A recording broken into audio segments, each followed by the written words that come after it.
Good morning and welcome to Gulfstream today. Brian Nadeau, Samantha Perry with you on a beautiful day here in Hollandale Beach. As you can see, a fast main track. There's the Tapeta.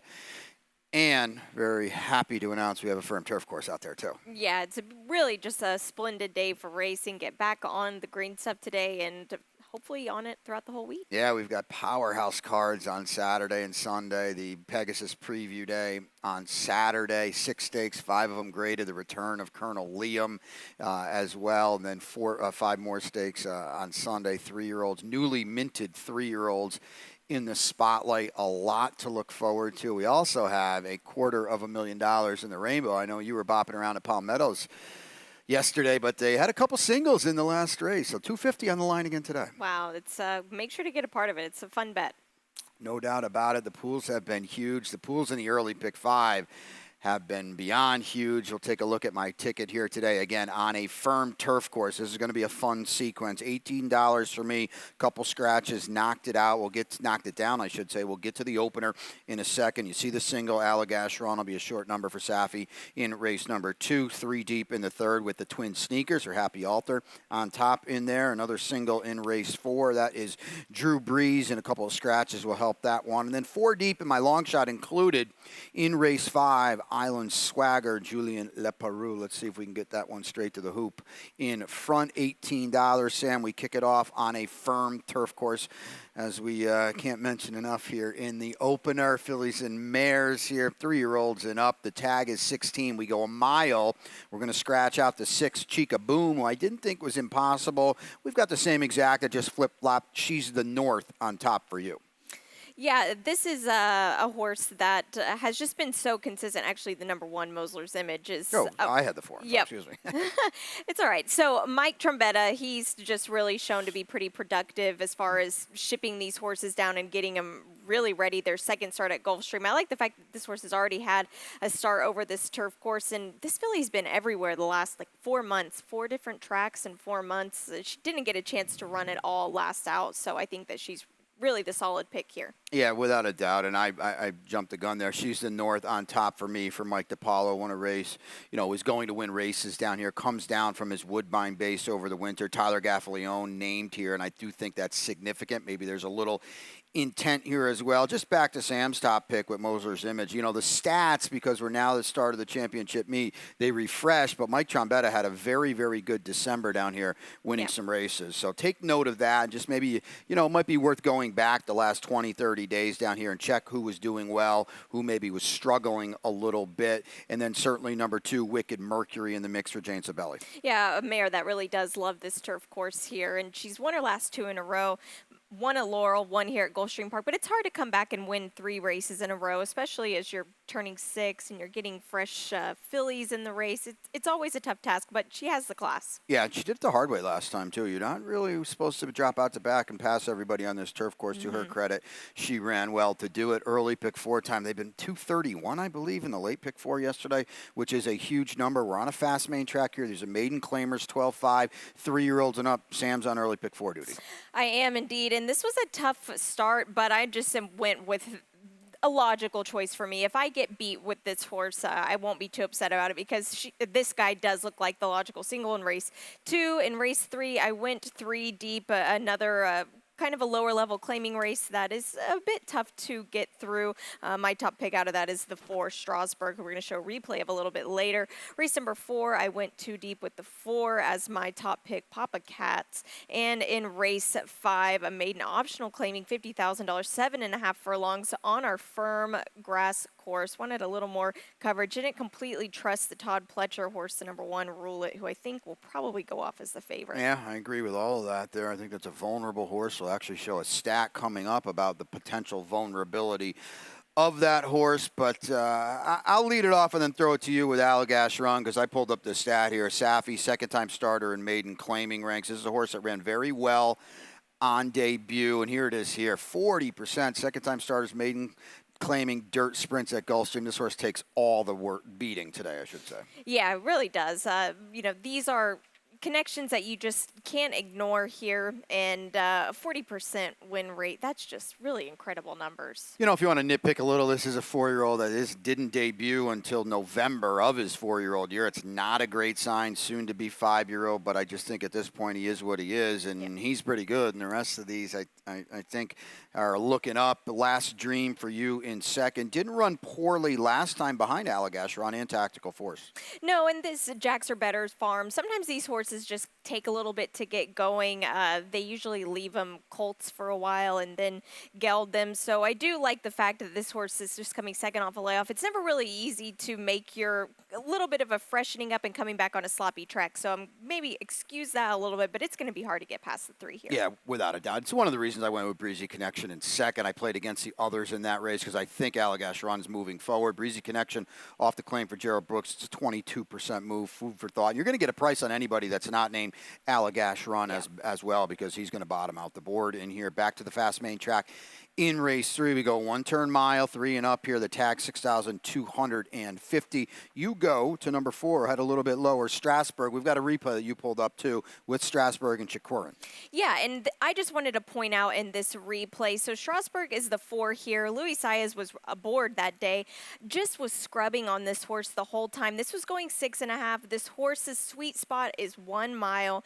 Getting that today, maybe they just wanted to give this horse a little bit of a kicker onto this track, but as you can see here, he's the 4, just trying to make a mild move, just not really getting anywhere. This horse is screaming to go further than 6.5 furlongs. Then we see the 2 at 14-1, Chikurin, who is also one of my selections in this race, running second. And it wasn't a bad race, but I just thought that the number 4 Strasburg had a little bit more upside than his last foe, Chikurin. Yeah, Chikurin ran well that day to be second, and Strasburg goes off the claim. Take note, Leonel Reyes is going to ride to Strasburg, so an important note there.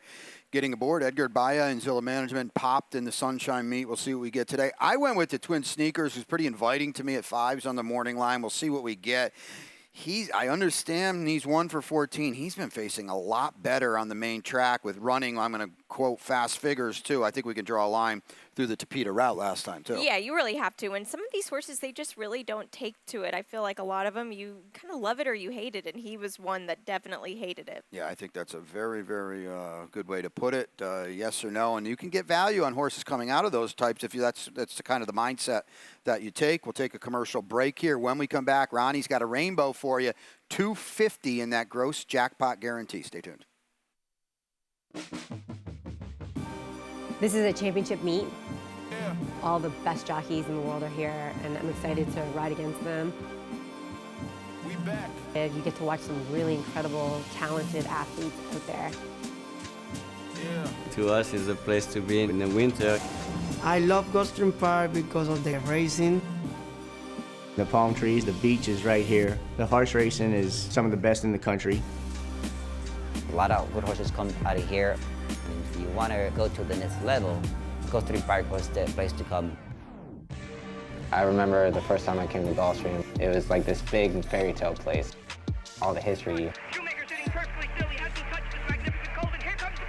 And all these great horses, trainers, jockeys. It was everything that I ever dreamed of.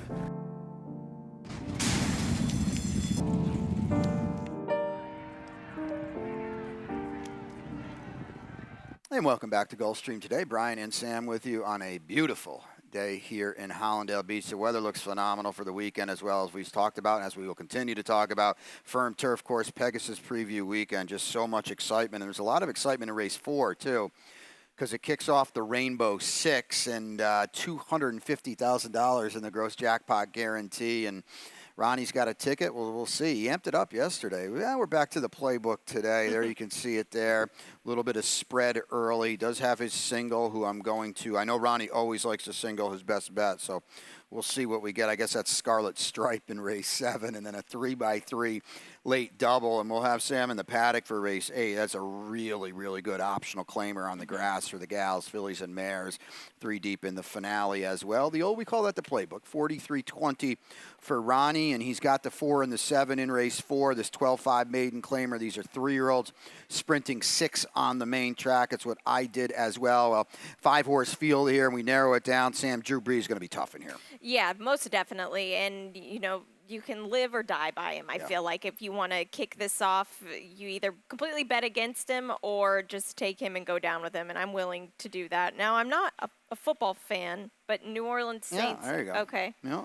So. New Orleans Saints, Drew Brees. So I got to admit, Ronnie pointed it out to me. I don't think I got it the first time, which is pretty embarrassing. Yeah, to me you're a football guy. I'm a football guy. Yeah. So I'm not going to tell you it's a match race, but if Papa Cats and Drew Brees don't run 1-2, I think there'll be a lot of people surprised. Yeah, most definitely. Papa Cats, this is a horse that if anybody's going to beat the number 7, it will be this guy here.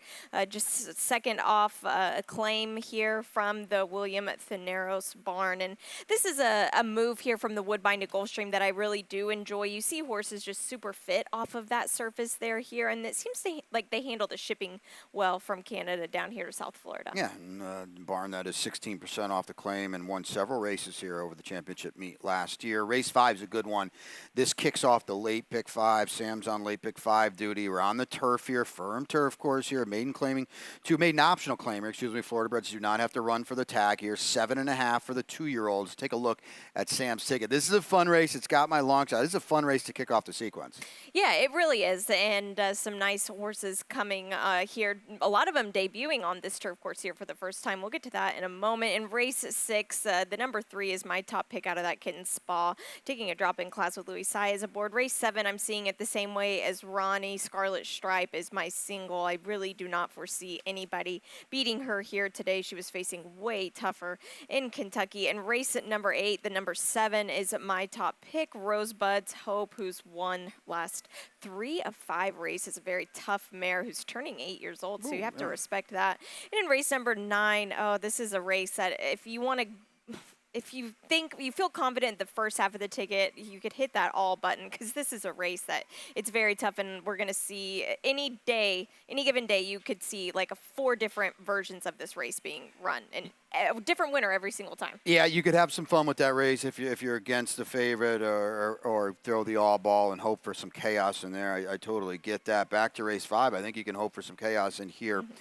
As well, and I'm going to lead it off because my long shot is in here, and it's Island Swagger. And Ronnie and I have talked so much about seeing Julian Leperoux loose and controlling on the lead. And I think Island Swagger, just tracing that wild splits of Super Quest last time, who Super Quest for the Cassie barn looks like a potential stakes horse, was so good on debut. Well, now Island Swagger, a son of Oscar Performance, out of a Mineshaft mare.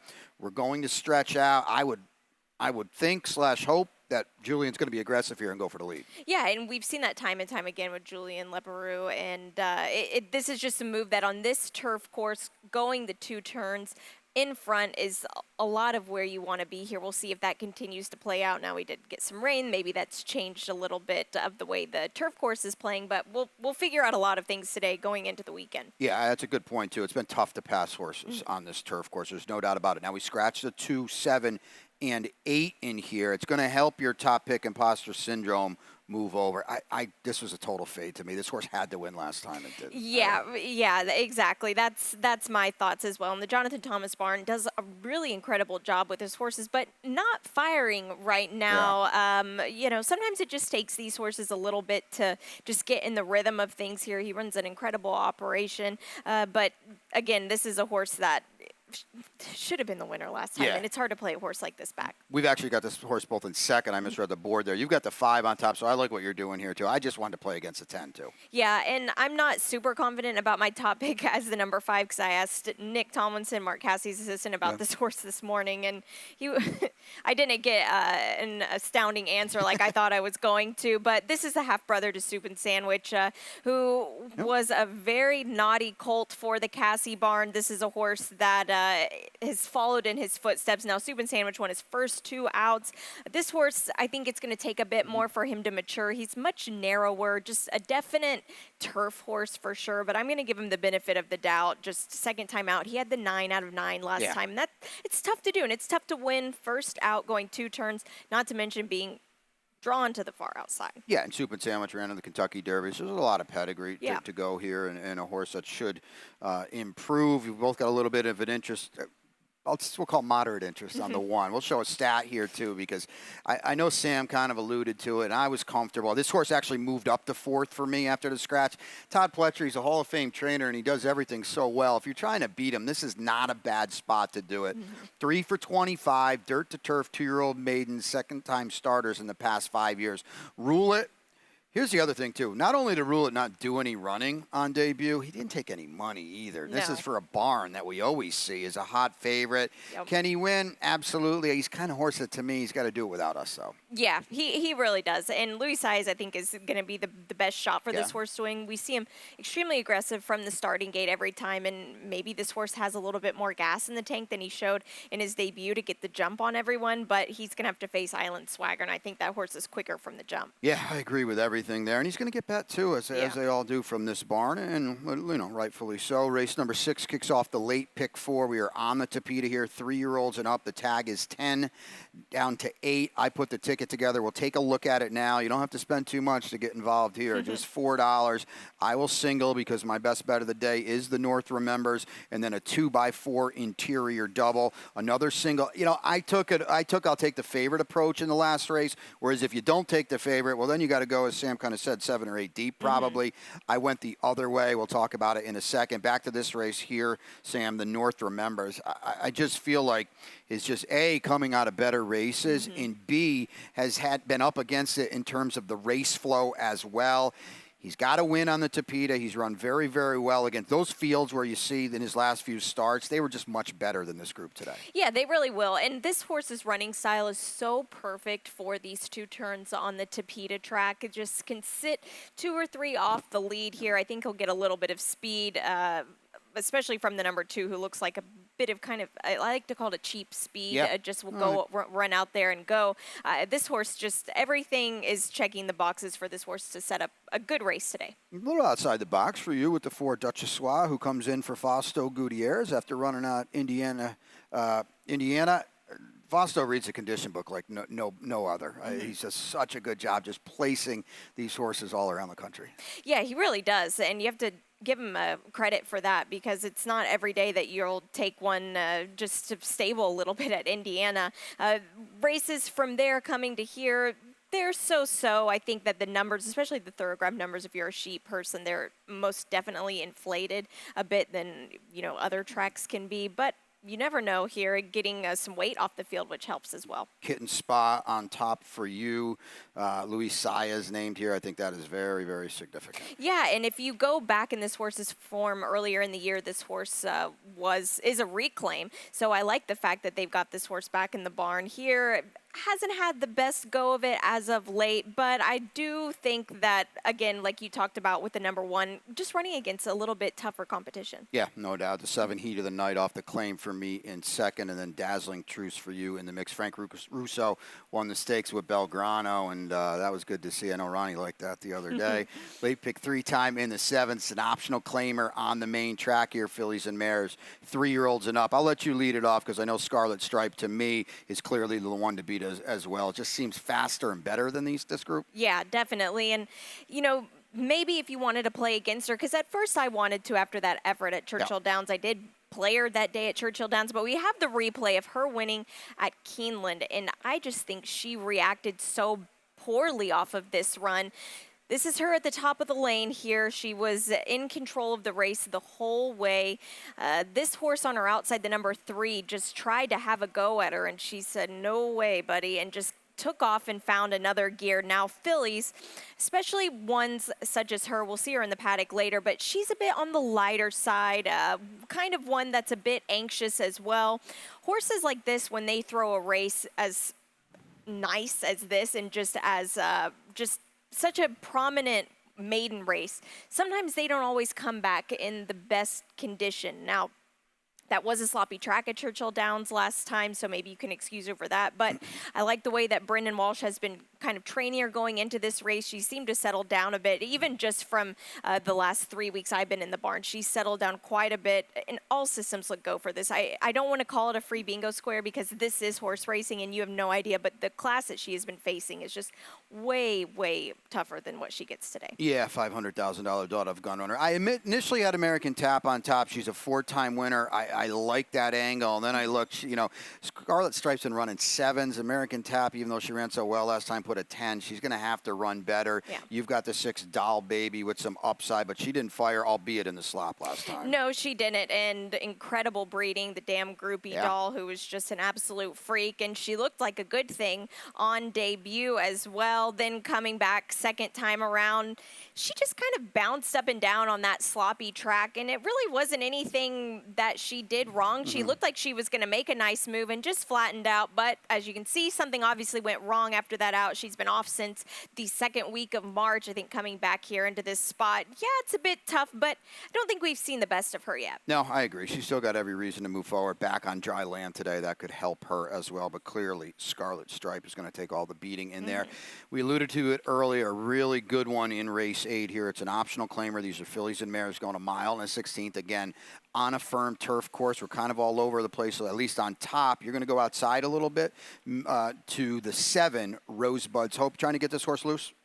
Yeah, most definitely. I think in these 2-turn turf races that I want to have a horse that's on the lead. That's what we've seen the last few weeks. Of course, we'll see today. I could be completely wrong here, but as far as 2 turns, this is where I want a horse to be, and that's in front. She's turning 8 years old. She's won her last 3 of 5, and that's by no accident here. She's just so consistent, over 11 wins in her career here. And like I mentioned before, I love the switch from Woodbine here to Gulfstream Park. They just seem to really have an edge against all these horses. Jose Ortiz in the saddle, just a lot of things to like here, Brian. I think the foundation you get running over that Woodbine turf course, that's such a crazy long turf course. If you've ever been there, it's a beautiful turf course where it's on the outside of the main track. You've got to run hard, you know, there. And the horses that come down here, we see it a lot. They have a lot of foundation to come down here. I do think you mentioned Jose Ortiz, too. I think it's significant that Kevin Attard, who's going to bring a select group down here this winter, reaches out for a top jockey. I went to all the way to the outside. Miss Bonnie T, or almost to the outside. I initially had her as my long shot today. I like her last 2 races. I know she runs the risk of being a little bit wide. It's not as bad of a run into the first turn at a mile and a 16th. She's coming out of pretty good races and efforts. A little bit of a second off the layoff angle today. I think she can improve. She's going to be a square price Beech Nut Trophy for Safi for you and I in second. Yeah, and this is a horse that's going to be bet just due to the connections as well. Kenneth Ramsey owned and bred and owned, I should say. This is a fresh filly, which you do like to see, and she's lightly raced too. She's going to be turning 4. She's only had 7 starts under her belt, so a lot of good things to like. And you know, just cross off that Kentucky Downs start. That's such a tough course to run on, especially for a horse that's kind of had a pretty tough campaign going into that race. So I like the fact they've taken her time a little bit with her, waited for the grass course here, and we'll see how she runs today. 2 for 3 over our grass course as well. You've got to take note of that. What do we do with the 1 now? You're going to be in the paddock. It'll be good to know what you think of her when you see her in the flesh. What do you make of her? She was 11-10 in her U.S. debut for Chad Brown off a very encouraging Group 3 kind of campaign over in Europe, and she didn't do any running, and you couldn't really find a reason why either. And now she hasn't been off for a little bit. I know it was a crazy long layoff, but Chad excels at that. Yeah, he really does. And what's weird to me, Brian, is when I went on XBTV and looked up the works, this filly was working all springtime here, so earlier in the championship meet, like she was going to run. So they had her ready. Something must have went wrong. Now, she was working with Minuan, who was 5th in a grade 3, so they obviously thought a little bit of her because Chad Brown usually pairs his workmates, with something they can hang with. So I like the fact that she had enough talent to go there, but why she didn't run, that's a bit uncharacteristic for me. And a horse that, because it's Chad Brown and Irad Ortiz, this horse is going to take a lot of attention, but 1 to fade for me. Yeah, I mean, I agree. And we're gambling here, and you've got to factor that into the equation. I don't think anybody's going to doubt that if Lady Day runs her race, she will win, and she probably will win comfortably. But off that U.S. debut at a short number, what do you do? Those are the types you're supposed to play against, and if they beat you, you golf clap and you move on. That's why we run a 9th race. So, and to get to it right now, here we are on the Tapeta routing here. These are fillies, 3-year-olds or 4 and up, which have never won 3. The tag is 8. I'll let you talk about the 5 who you have on top, Caronville, because we've got a replay of the 3 of them. Caronville, Perfect Kimberly S, excuse me, and then Thrilling Baby as well. Yeah, a lot of horses coming out of this race. I'm sorry, guys, in the video room to kind of find all of them here. But let's look at the 5, 6 in this race. This is Caronville. This is a horse that, you know, she just kind of sat a little bit too far back than I think she maybe would have been as productive as if she was sitting a bit closer. Now, she just kind of flattened out here, but in this last 1/8 of a mile on these Tapeta tracks, we're not seeing horses break through and really kick and finish, but she did really... She tried hard, which I like to see a lot, and the number 3 is coming out of that race as well, or coming into this race as well. So I just think that this is a race that's going to kind of play out into trips here, 1 mile and a 16th on the Tapeta. You want to be close, but you don't want to be on the lead. Yeah, no, that's definite. We're just not seeing speed horses last no matter how fast or slow they go. I put Thrilling Baby in second just because I thought it was her first start on the Tapeta, and she ran okay, and she's probably going to be a big price. Yeah, you know, we talked about it earlier. You're going to use one, you're going to use them all. I used Hot Bodie. That was it for me, and this is no disrespect to his Mario Villalobos, but Antonio Sano reaches for Luis Saez. This horse absolutely blitzed the field, 2 back and a 2L, struggled a little bit on the rise last time behind that group you just saw. I just think this is a big move, and we're drawn better than some of those two. Yeah, definitely. And the fact that you get Saez in the saddle, he'll be aggressive with this horse. Hopefully not too aggressive because, like you said, we just don't want to be on the lead here. But I think this is a horse that she's got a really good shot here. The other thing with Perfect Kimberly S, too, and you've got her in second, I faded her. And the reason why, you look at her form, I'm just going to give the buyers, you know, you can look at what you want. 47, 57, 47, 61. She's got no consistency to her. No, she really is all over the place, and she was not bet at all in her last out, which that kind of worries me a little bit too. She doesn't have a lot of upside for sure, but this race, I truly have no idea what to do with here. We're going to see these horses run against each other a lot this meet. We'll be having this conversation a lot, I'm sure, so we'll see how they fare out today. Rosa Star is 6-1 on the morning line at 2 for 60 with 31 seconds in third. And I'm not disagreeing with the morning line. That's fine. That's probably where she's going to be. I agree with it. It's just that's what you're getting. Exactly, yeah. In this field to wrap it up. So that's the card. 9 of them today. Don't forget a firm turf course, $250,000 in the Rainbow. Lightning round time before we let you go, though. I tried to hijack a couple of your top picks with my swapping out some numbers, Sam. Who's your best bet today? My best bet today is Scarlet Stripe. You know, we talked about this filly in length earlier. She's just the class of this field, and if everything is all systems go as far as the break goes, good luck catching her. Yeah, the North remembers for me a race earlier, 5-2 on the morning line down inside. Your long shot today?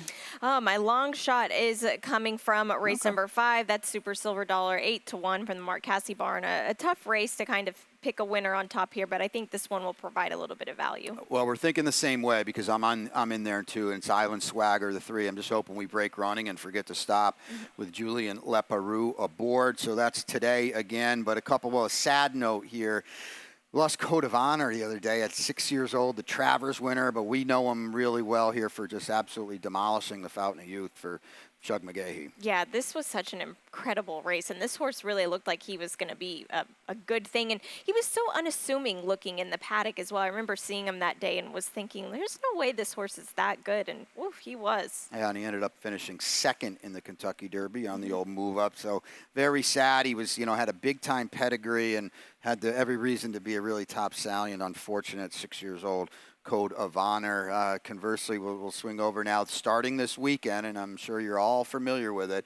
It's, it says expert there. I think the graphic's incorrect. I think it's Beat the Legend this weekend. Ron Nicoletti is in the hot seat. I joked with him yesterday. That looks like a mug that's throwing about 6 winners at you on Saturday. That's the Pegasus.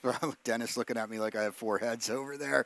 That is on Pegasus Preview Day on Saturday. So check the website out, GulfstreamPark.com. Sam, Ronnie, and I will alternate over the course of the winter. Beat the Expert here. A really cool contest that we do. Last but not least, now tomorrow the feature is going to mark the return of New York Thunder, who was absolutely awesome on debut on the Tapeta for Jorge Delgado. He'll try the turf tomorrow. Yeah, and I said this earlier. You love the Tapeta or you hate it. This horse obviously relished on it, but will he like the turf tomorrow? Yeah, it's to be determined. 44 flat there, and I don't think 4-1 that day. Evens on the morning line tomorrow, Yeah. and a lot of people might sign off on that right now. So we will see. That's a lot of excitement for tomorrow. We can't say it enough about the weekend, though. The 10 stakes, 5 of them graded on Saturday. Pegasus World Cup preview day. You're going to see a lot of horses in action there that are going to be in action on January 28th. That's it for Sam and I. She'll be out on that firm turf course coming up for race 1, that early pick 5. But right now we'll throw it upstairs to Pete Aiello. We're ready for the start. They're off.